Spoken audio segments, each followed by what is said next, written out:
belajar, ketemu lagi di pelajaran biologi bareng Kak Ririn. Kali ini kita akan belajar materi kelas 11 yaitu sel. Nah, di sel ini apa saja yang akan kita pelajari, Kak? Ya, di sini kita akan mempelajari 3 subbab adik-adik. Yang pertama ada definisi sel, kemudian ada teori yang mendukung definisi sel, kemudian ada struktur sel sendiri. Kita bahas dulu nih tentang definisi selnya dulu. Jadi kalian sebelum masuk ke struktur sel, kalian harus paham terkait definisi sel terlebih dahulu. Nah, definisi sel yaitu sel adalah unit struktural dan fungsional terkecil dari makhluk hidup. Jadi sel adalah unit struktural dan fungsional terkecil makhluk hidup.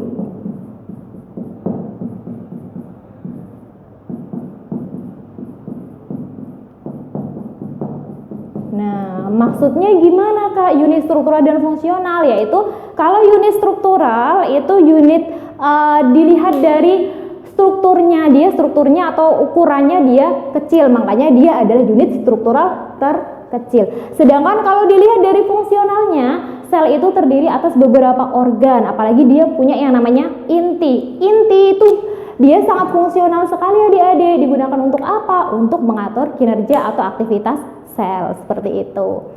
Nah, definisi sel itu didukung oleh beberapa teori, yaitu ada teori Robert Hooke, ada Schleiden and Swan, dan ada Max Kaus, kemudian yang terakhir ada Rudolf Virchow. Nah, ini adalah teori-teori yang nantinya dia akan menegaskan atau menjelaskan definisi sel seperti itu. Nah, kita bahas satu-satu ya adik-adik. Robert Hooke dulu.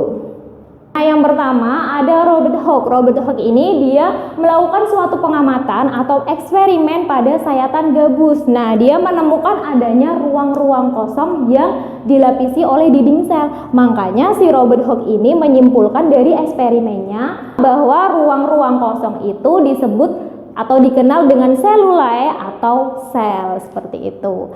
Oke, yang kedua ada Schleiden dan Swan. Nah, Schleiden dan Swan ini melakukan suatu percobaan. Dia mengamati sebuah makhluk hidup. Nah, ternyata makhluk hidup itu tersusun atas beberapa organ, dan organ tersusun atas beberapa jaringan, dan jaringan tersusun atas beberapa sel.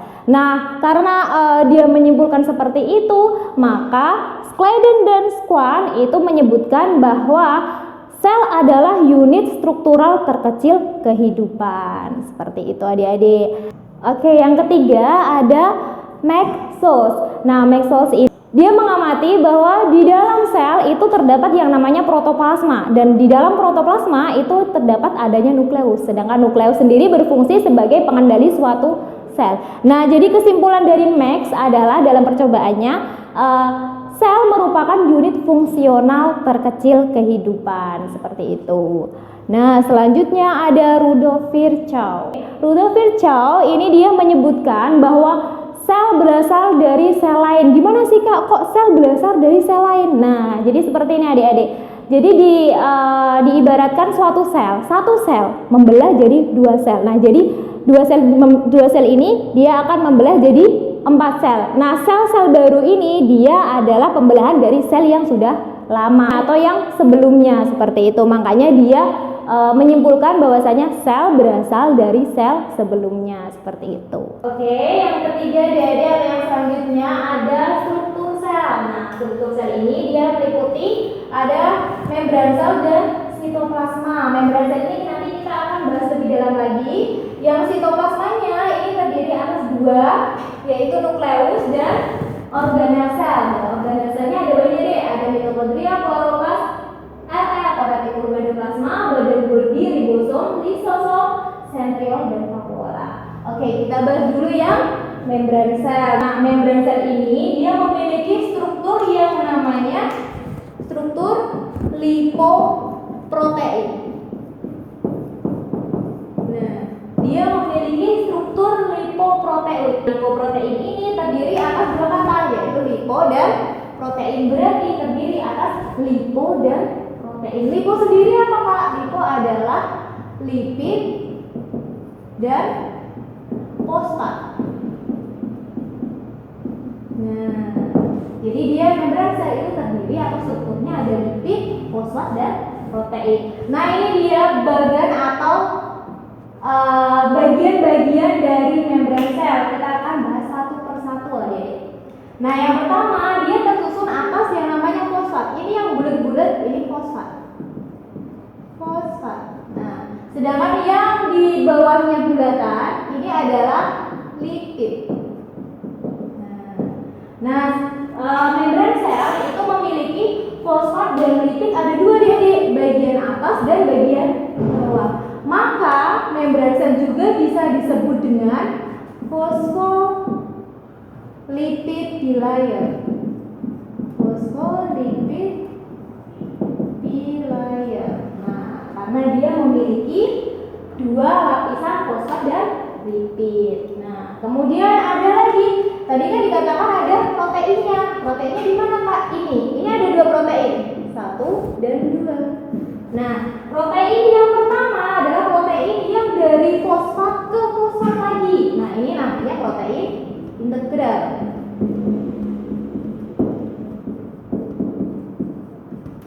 Sedangkan yang protein hanya di sampingnya saja atau di salah satu di salah satu bagian fosfat dan lipid saja, maka disebut protein perifer. Nah, ini adalah bagian-bagiannya. Terus ada lagi, ada yang menjulang-julang. Ini apa Kak? Nah, menjulang-menjulang ini adalah karbohidrat adik-adik. Karbohidrat itu ada dua kalau di membran sel. Karbohidrat yang menempel pada protein disebut glikoprotein.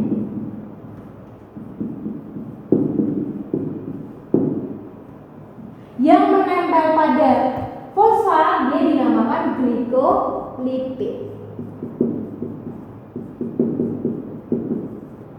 Nah, ini adalah bagian atau struktur dari membran sel. Oke, selanjutnya ini kan kalian sudah belajar terkait bagian dari membran sel. Nah, sekarang sifat dari membran sel.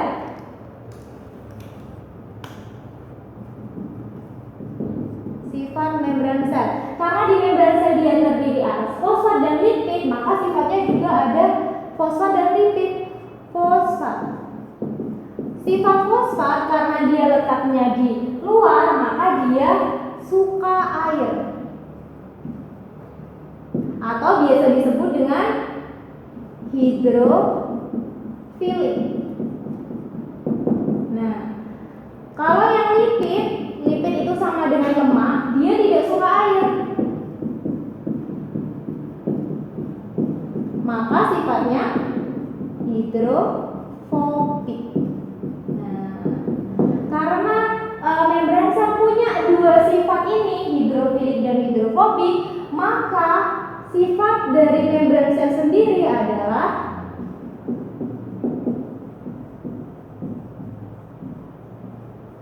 amfifatik. Nah, ini dia sifat dari membran sel. Kemudian ada fungsi dari membran sel. Yang pertama fungsinya adalah untuk proteksi sel atau proteksi organel yang ada di dalamnya. Kemudian yang kedua fungsinya adalah dia sebagai tempat keluar masuknya suatu zat atau transport zat. Nah, transport zat sendiri itu ada dua nih. Ada transport aktif dan transport pasif. Transport aktif itu dia meliputi ada pompa ion, kemudian ada kontransport, kemudian ada fagositosis, ada pinositosis. Kemudian yang pasif ada dua, ada difusi dan ada osmosis, seperti itu.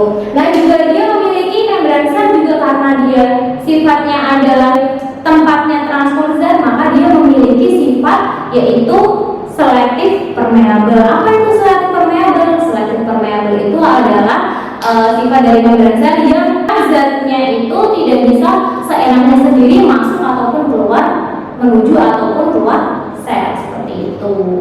Oke, yang kedua kita langsung menuju ke sitoplasma. Oke, kita bahas terkait nukleus. nukleus itu dibedakan jadi dua sel yang berbeda nih, yaitu yang pertama ada prokariot dan yang kedua ada eukariot. Maksudnya apakah? Prokariot itu adalah sel yang belum memiliki membran inti, yang mana inti atau materi genetiknya itu belum terbungkus rapi atau dia masih menyebar ke seluruh sitoplasma. Dan jenis materi genetiknya itu adalah jenis DNA sirkuler. Oke, yang selanjutnya adalah eukariot atau eukariotik. Nah, eukariotik ini adalah sel yang sudah memiliki membran inti, jadi intinya sudah terbentuk rapi atau materi genetiknya sudah tidak tersebar ke seluruh sitoplasma. Jenis materi genetiknya juga berbeda dengan yang prokariotik. Jenis materi genetiknya adalah dia berupa benang-benang seperti itu adik-adik. Nah, eukariotik sendiri itu dia merupakan sel yang multiseluler atau dia sudah menyusun dari protista, fungi, plantae, dan animalia. Oke, selanjutnya ada organel sel. Organel sel ada banyak banget ya adik-adik ya. Yang pertama yang akan kita bahas adalah mitokondria. Apa itu mitokondria? Mitokondria adalah organel yang berfungsi sebagai respirasi seluler atau yang nantinya menghasilkan ATP atau energi. Nah, kemudian yang kedua ada kloroplas. Kloroplas ini hanya terdapat pada tumbuhan adik-adik. Kloroplas ini berfungsi sebagai fotosintesis. Nah, di sini kan ada dua tadi, mitokondria dan kloroplas. Nah, mitokondria dan kloroplas ini dia memiliki dua membran, dua lapis membran, yaitu membran dalam dan membran luar. Nah, oke, yang selanjutnya ada retikulum endoplasma. Retikulum endoplasma dibagi jadi dua, yaitu retikulum endoplasma halus dan retikulum endoplasma kasar. Nah, mereka berdua walaupun sama-sama RE, mereka punya fungsi yang berbeda. Nah, fungsi yang dari RNA itu adalah yang pertama, dia mensintesis lipid, kemudian dia metabolisme karbohidrat, kemudian yang ketiga fungsinya adalah mendetoksifikasi racun dan obat seperti itu. Yang setelah RNA itu ada RNK. RNK adalah retikulum endoplasma kasar. Nah, dia berfungsi sebagai sintesis protein. Kenapa berfungsi sebagai sintesis protein? Karena RNK atau retikulum endoplasma kasar itu dia ditempeli oleh ribosom seperti itu. Kemudian selanjutnya ada badan Golgi. Badan Golgi ini berfungsi sebagai sintesis polisakarida. Kemudian selanjutnya lagi ada ribosom. Ribosom ini berfungsi sebagai sintesis protein. Dia fungsinya sama seperti RNK seperti itu. Kemudian yang selanjutnya ada lisosom. Lisosom ini adalah penghasil enzim dan juga fagositosis sel yang sudah rusak atau organel yang telah rusak.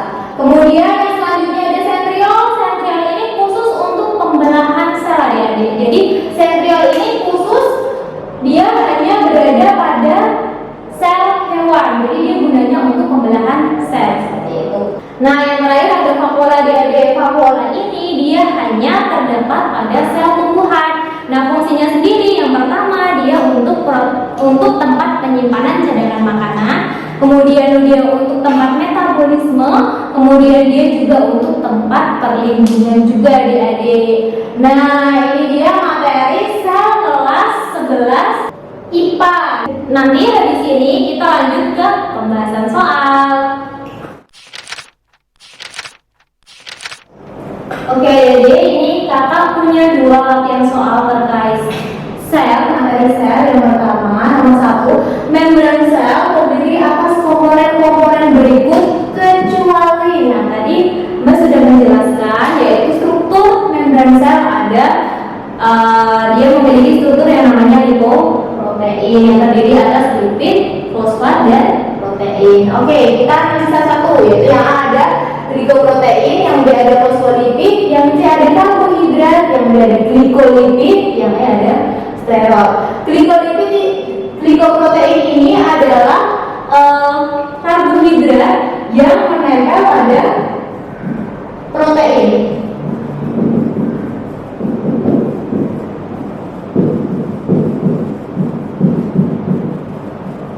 Pada protein. Nah, ini jelas ada di membran sel. Kemudian ada fosfolipid. Nah, dia terdiri atas fosfat dan lipid, otomatis dia pasti ada. Yang C ada karbohidrat. Nah, karbohidrat. Nah, glikolipid itu apa Kak?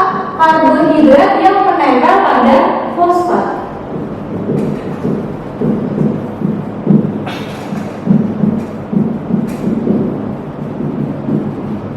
Nah, ini juga terdapat pada membran sel. Yang berarti yang mana? Yang steroid. Steroid ini apa Kak? Steroid adalah steroid alkohol atau biasa kita kenal dengan kolesterol. Kolesterol ini tidak ada pada membran sel seperti itu. Kemudian soal yang kedua nih adik, membran sel tersusun atas dua lapis fosfat dan lipid sehingga sering disebut dengan terdiri atas dua lapis fosfat dan lipid. Berarti yang mana? Ada membran selektif permeabel, ada glikolipid, glikoprotein, fosfolipid bilayer atau fosfolipid yang mana? Ya yang di kenapa coba kita pecahkan dari kata-kata ini. Fosfolipid bilayer. Fosfor, fosfat, dan lipid. B artinya dua, layer artinya lapis. Ada dua lapis fosfat dan lipid. Dua lapis fosfat dan lipid. Berarti isinya yang D. Oke, selesai pertemuan kita hari ini adik-adik. Terima kasih sudah mengikuti kakak dan jangan lupa di subscribe. Terima kasih.